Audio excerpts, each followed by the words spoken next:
बाबा बागेश्वर धाम के नाम से मशहूर आचार्य धीरेन्द्र शास्त्री को किसी ने चुनौती दे दी। राम कथा छोड़कर भाग गए। बाबा ढोंगी हैं, बाबा पाखंडी हैं कहकर चमत्कार को चुनौती दे दी गई तो हनुमान भक्त बाबा राम कथा छोड़कर भाग गए। मध्य प्रदेश में अपना माया जाल बनाने वाले बाबा को महाराष्ट्र में तर्क बहस की चुनौती दे दी गई तो राम कथा छोड़कर भाग गए। बाबा भाग गए तो भाग गए, कोई बात नहीं, बाबाओं के भागने का बेहतरीन रिकॉर्ड है, मगर बार बार वही दोहरा रहा हूं कि राम कथा छोड़कर भाग गए। जिसके नाम की कमाई खा रहे हैं सालों साल से, मामूली सा इम्तिहान देखकर साथ छोड़कर भाग गए। नागपुर में चलनी थी कथा 13 जनवरी तक, 11 जनवरी को ही क्यों भाग गए। हिंदुओं के लिए यह गौरव का विषय है कि वर्तमान युग में, विज्ञान के जमाने में बागेश्वर हनुमान जी की ऐसी भी कृपा है जहां विज्ञान और बुद्धि दोनों नतमस्तक हैं।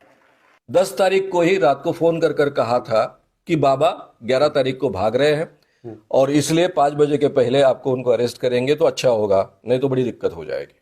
अब जो कहते थे कि अंधविश्वास है, पाखंड है, झूठ है, तुम्हारी ठटरी। बाबा भाग गए लेकिन उससे बहुत ज्यादा फर्क नहीं पड़ता है। अभी भी इस बाबा को कहीं भी जाकर उनको अरेस्ट किया जा सकता है। अंधश्रद्धा उन्मूलन समिति के लोगों ने बस सवाल ही तो किया था, दिव्य शक्ति दिखाने का छोटा सा टास्क ही तो दिया था, 10 रैंडम लोगों की डिटेल बताने का काम ही तो दिया था, 90% सच होने पर 30 लाख का इनाम भी तो रखा था। फिर भी आचार्य धीरेन्द्र शास्त्री क्यों भागे? डिपॉजिट में देने के लिए उनके पास 3 लाख रुपए नहीं थे, या दूसरों के दुख मुसीबत जानने की दिव्य शक्ति नहीं थी, या मध्य प्रदेश वाली भक्ति नहीं थी, या सच का सामना करने की शक्ति नहीं थी? आखिर ऐसा कौन सा कठिन काम दे दिया गया था जिसके लिए बाबा को भाग जाना पड़ा, राम कथा को छोड़कर 2 दिन पहले चले जाना पड़ा? नमस्कार, मैं समर राज बोलता हिंदुस्तान में आपका स्वागत है।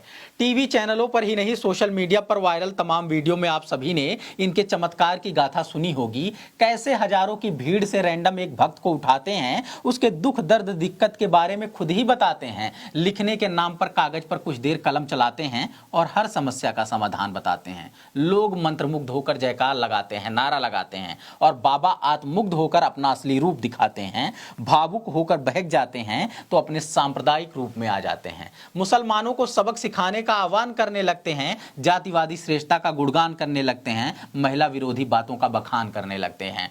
बुलडोजर वाला वीडियो इनका सभी ने सुना होगा, देखा होगा।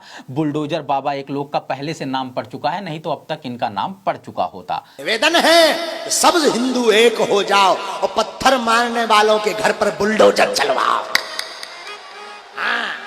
कौवे जैसी आवाज की इफेक्ट के साथ कमेंट्री करते धीरेन्द्र शास्त्री किसी भी एंगल से स्पिरिचुअल लीडर नहीं लग रहे हैं, एक कम्युनल पॉलिटिकल लीडर की भाषा बोल रहे हैं। मगर इस देश में स्पिरिचुअल कब कम्युनल हो जाए और पॉलिटिकल फायदा उठाए, कुछ कहा नहीं जा सकता। इसलिए बाबा कुछ नया नहीं कर रहे हैं। हाँ, नया है इनका अंदाज कि सबके बारे में सब कुछ जानते रहने का दावा कर रहे हैं। इनके इसी दावे की पोल खोल करने के लिए नागपुर में अंधश्रद्धा उन्मूलन समिति के कुछ लोग सवाल करने लगे। उन्होंने 30 लाख का इनाम रखा, खुद के चुने हुए 10 रैंडम लोगों के दुख दर्द के बारे में बताने की शर्त रखने लगे। बोले 100% नहीं तो 90% सच बताना, इनाम भी देंगे, सम्मान भी देंगे। फिर भी बाबा बचने लगे। अगले दिन चुनौती स्वीकारने के बजाय, अपनी राम कथा को आगे बढ़ाने के बजाय बागेश्वर धाम वाले बाबा फरार हो गए। कथा सुनने बैठे थे जो हजारों लोग, उनको बीच मझधार में छोड़कर फरार हो गए। तमाम तरह के बहाने बनाकर बाबा फरार हो गए। बाबा के खिलाफ पुलिस में शिकायत भी कर दी गई है। जब पता चला शर्त सुनकर अंतर्यामी फरार हो गए। सुनिए सवाल करने वाले लोग क्या बता रहे हैं, सवाल के पीछे अपनी मंशा जता रहे हैं। अगर ये बाबा सिद्ध करते हैं, धीरेन्द्र स्वामी जी सिद्ध करते हैं, तो पूरे दुनिया के लिए कितना बड़ा उदाहरण होगा कि हमारे भारत में एक दिव्य दृष्टि वाला आदमी है। 26 साल का लड़का होने के बावजूद इतनी बड़ी दिव्य दृष्टि उनको प्राप्त हुई है। पूरी दुनिया आपके चरणों पर माथा टेकेगी।